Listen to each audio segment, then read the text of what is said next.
Hi everyone, welcome to my channel. ತಮ್ಮೆಲ್ಲರಿಗೂ ನಮ್ಮ ಚಾನಲ್ಗೆ ಸ್ವಾಗತವನ್ನು ಕೋರುತ್ತಾ ಇವತ್ತಿನ ವಿಡಿಯೋದಲ್ಲಿ 2026-27ನೇ ಸಾಲಿನ ಜವಾಹರ್ ನವೋದಯ ವಿದ್ಯಾಲಯದ 6ನೇ ತರಗತಿಯ ಪ್ರವೇಶ ಪರೀಕ್ಷೆಗೆ ಸಂಬಂಧಿಸಿದಂತೆ ಇವತ್ತು ನಾನು ತಮ್ಮೊಂದಿಗೆ ಇಲ್ಲಿ ನವೋದಯ ಎಕ್ಸಾಮ್ನಲ್ಲಿ ಕೇಳಿದ ಹಾಗೂ ಕೇಳಬಹುದಾದ ಇಲ್ಲಿ ಮೆಂಟಲ್ ಎಬಿಲಿಟಿಗೆ ಸಂಬಂಧಿಸಿದ ಕೆಲವು ಪ್ರಶ್ನೆಗಳನ್ನು, ಅದರಲ್ಲೂ ಕೂಡ ಮಾದರಿ 7ಕ್ಕೆ ಸಂಬಂಧಿಸಿದ ಅಂದರೆ ಮಿರರ್ ಇಮೇಜ್ಗೆ ಸಂಬಂಧಿಸಿದ ಕನ್ನಡಿ ಪ್ರತಿಬಿಂಬಕ್ಕೆ ಸಂಬಂಧಿಸಿದ ಚಿತ್ರಗಳನ್ನು ನಾವು ಯಾವ ರೀತಿಯಾಗಿ ಸಾಲ್ವ್ ಮಾಡಬೇಕು ಅನ್ನೋದನ್ನು ತಮಗೆ ತಿಳಿಸ್ಕೊಡ್ತಾ ಇದ್ದೀನಿ.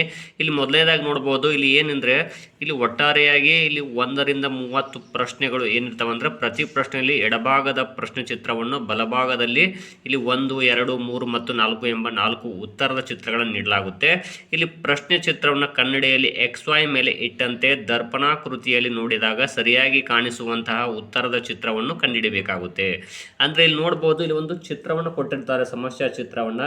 ಇದನ್ನು ಇಲ್ಲಿ XY ಎನ್ನುವಂತಹ ಒಂದು ಏನು ಕನ್ನಡಿಯ ಮೇಲೆ ಇಟ್ಟಾಗ ಅದರ ಪ್ರತಿಬಿಂಬ ಯಾವ ರೀತಿಯಾಗಿ ಮೂಡುತ್ತೆ ಅನ್ನೋದನ್ನು ಇಲ್ಲಿ 4 ಚಿತ್ರಗಳಿರ್ತವೆ. ಹಾಗಾದರೆ 4 ಚಿತ್ರಗಳಲ್ಲಿ ಯಾವುದು ಸರಿಯಾಗುತ್ತೆ ಅನ್ನೋದನ್ನು ನಾವು ಇಲ್ಲಿ ಕಂಡುಹಿಡಿಯಬೇಕಾಗುತ್ತೆ. ಇಲ್ಲಿ ಒಟ್ಟಾರೆ ನೋಡ್ಬೋದು, ಇಲ್ಲಿ ಮೊದಲನೇದಾಗಿ ಇಲ್ಲಿ ಒಂದು ಚಿತ್ರವನ್ನು, ಸಮಸ್ಯೆ ಚಿತ್ರ ಕೊಡಲಾಗಿರುತ್ತೆ. ಇದನ್ನು ನಾವು ಇಲ್ಲಿ XY ಎನ್ನುವ ರೀತಿಯಲ್ಲಿ ಕನ್ನಡಿಯ ಮೇಲೆ ಹಿಡಿದಾಗ ಅದರ ಪ್ರತಿಬಿಂಬ ಯಾವ ರೀತಿಯಾಗಿ ಮೂಡುತ್ತೆ ಅನ್ನೋದನ್ನು ಇಲ್ಲಿ 4 ಚಿತ್ರಗಳಿವೆ.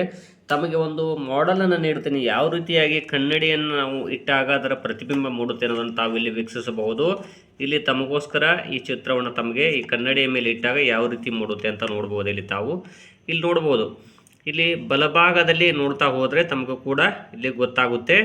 ಅಂದರೆ ಮೊದಲನೇ ಚಿತ್ರವನ್ನು ನಾವು ಕನ್ನಡಿಯ ಮೇಲೆ ಇಟ್ಟಾಗ ಅದರ ಪ್ರತಿಬಿಂಬ ಯಾವ ರೀತಿ ಮೂಡುತ್ತೆ ಅಂತ ನೋಡ್ತಾ ಹೋಗಿ ಇಲ್ಲಿ ಮೊದಲನೇ ಚಿತ್ರವನ್ನು ನೋಡಿ. ಹಾಗಾದರೆ ಇಲ್ಲಿ ಇರುವಂತಹ ಒಂದು ಕನ್ನಡಿ ಇಟ್ಟಾಗ ನಮಗೆ ಕಾಣುವಂತಹ ಒಂದು ಸಮಸ್ಯಾ ಚಿತ್ರವನ್ನು ಇಲ್ಲಿ ತಾವು ವೀಕ್ಷಿಸಬಹುದು.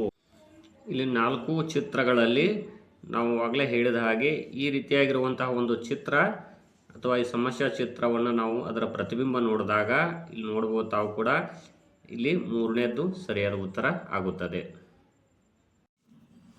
ಇನ್ನು 2ನೇ ಪ್ರಶ್ನೆಯನ್ನು ನೋಡ್ತಾ ಹೋಗ್ಬೋದು, ಸಮಸ್ಯಾ ಚಿತ್ರ. ಇಲ್ಲಿ ನೋಡ್ಬೋದು GPRS ಎನ್ನುವಂತಹ ಅಲ್ಫಾಬೆಟಿಕ್ಸ್ ಕ್ಯಾಪಿಟಲ್ ಲೆಟರ್ಸನ್ನು ಕೊಡಲಾಗಿರುತ್ತೆ. ಇದನ್ನು ನಾವು XY ಎನ್ನುವಂಥ ಒಂದು ರೇಖೆ, ಒಂದು ಮಾದರಿ ಅಂದ್ಕೊಳ್ಬೇಕು ತಾವು. ಇದರ ಮೇಲೆ ನಾವು ಒಂದು ಕನ್ನಡಿಯನ್ನು ಇಟ್ಟಾಗ ಅದರ ಪ್ರತಿಬಿಂಬ ಯಾವ ರೀತಿಯಾಗಿ ಮೂಡುತ್ತೆ ಅಂತ ನೋಡಿದಾಗ ಇಲ್ಲಿ ನೋಡ್ಬೋದು, S ಎನ್ನುವಂಥದ್ದು ಅದು ನಾವು ಪ್ರತಿಬಿಂಬ ಸೇಮ್ ಬರುತ್ತೆ. ಈ R ಎನ್ನುವಂಥದ್ದು ಇಲ್ಲಿ ನೋಡ್ಬೋದು, ಅದು ಉಲ್ಟಾ ಅಂತ ಏನು ಹೇಳ್ತೀವಿ ಅಥವಾ ಇಂಡೈರೆಕ್ಷನಲ್ಲಿ ಮೂಡ್ತದೆ.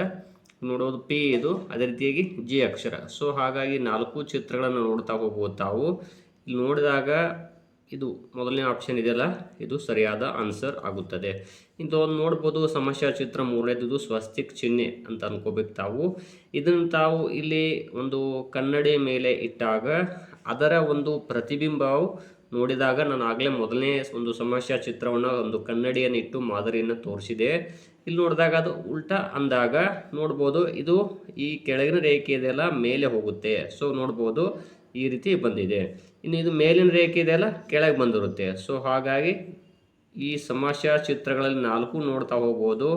ಈ ಒಟ್ಟಾರೆ ಕೊಟ್ಟಂಥ 4 ಸಮಸ್ಯಾ ಚಿತ್ರಗಳಲ್ಲಿ ಯಾವುದು ಆಗುವುದಿಲ್ಲ ಅಂತ ನೋಡಿದರೆ ಫೈನಲ್ ಆಗಿ ಒಂದು ಆನ್ಸರ್ ತಮಗೆ ಸಿಗುತ್ತೆ.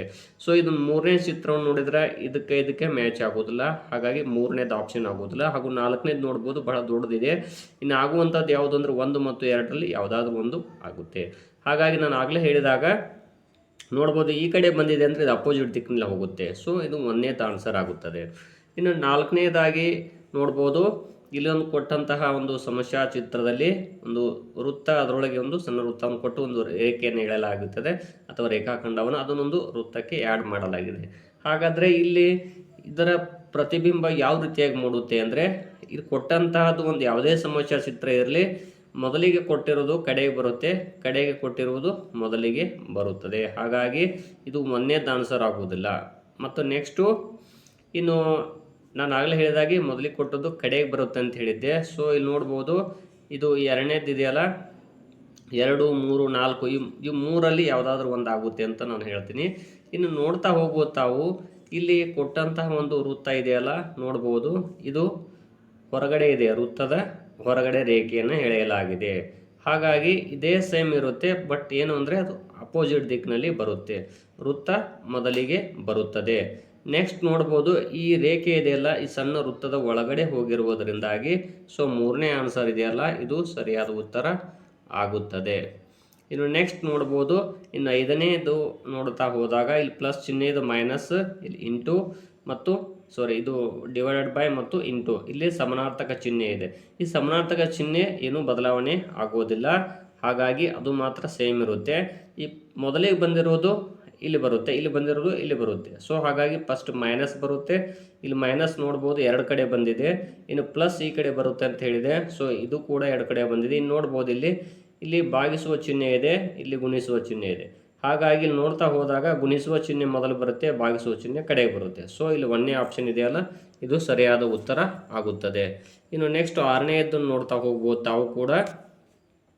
ಇಲ್ಲಿ ನೋಡ್ಬೋದು ಇಲ್ಲಿ ಒಂದು ಅಕ್ಷರ ಅಂತ ಅಂದ್ಕೊಳ್ತಿರೋ ಅಥವಾ ಅದೊಂದು ಸಮಸ್ಯಾ ಚಿತ್ರವನ್ನು ಅಂದ್ಕೊಳ್ಳೋಣ. ಇದನ್ನು ನಾವು ಕನ್ನಡಿಯ ಮೇಲೆ ಇಟ್ಟಾಗ XY ಎನ್ನುವಂತಹ ಒಂದು ಏನು ಕಾಲ್ಪನಿಕ ಅಥವಾ ಅದು ನೋಡ್ತಾ ಹೋದರೆ ನೀವು ಕೂಡ ಹೇಳ್ತೀರಿ ಈ ಪ್ರಶ್ನೆ ಚಿತ್ರವನ್ನು ಕನ್ನಡಿ XY ಮೇಲೆ ಇಟ್ಟಂತೆ ದರ್ಪಣಾಕೃತಿಯಲ್ಲಿ ಅಥವಾ ಕನ್ನಡಿ ಅಂತ ಅಂದ್ಕೊಳ್ಬೋದು. ಅದನ್ನ ಮೇಲೆ ಇಟ್ಟಾಗ ಯಾವ ರೀತಿ ಕಾಣುತ್ತೆ, ಅದು ಈ ರೇಖೆ ಏನು ಬರುತ್ತಾ ಈ ಕಡೆ ಇಲ್ಲಿ ಬರುತ್ತೆ ಅದು. ಸೊ ಹಾಗಾಗಿ ನೋಡ್ತಾ ಹೋಗ್ಬೋದು ತಾವು ಕೂಡ. ಮತ್ತು ಇಲ್ಲಿ ನೋಡ್ಬೋದು ಈ ರೇಖೆ ಇದೆಯಲ್ಲ ಸ್ವಲ್ಪ ಇದು ಇದಕ್ಕೆ ಜಾಯಿಂಟ್ ಆಗಿರುವುದಿಲ್ಲ, ಹಾಗಾಗಿ ಅದೇ ರೀತಿಯಾದಂಥ ಚಿತ್ರವನ್ನು ನೋಡ್ತಾ ಹೋದರೆ ಒಂದನೇದು ಆನ್ಸರ್ ಆಗೋದಿಲ್ಲ, ಯಾಕಂದರೆ ರೇಖೆ ಇಲ್ಲೇ ಬಂದಿದೆ. ಸೊ ನೆಕ್ಸ್ಟ್ ಯಾಕಂದರೆ ಅದು ಪ್ರತಿಬಿಂಬವನ್ನು ನಾವು ನೋಡಬೇಕಾಗುತ್ತೆ, ಹಾಗಾಗಿ.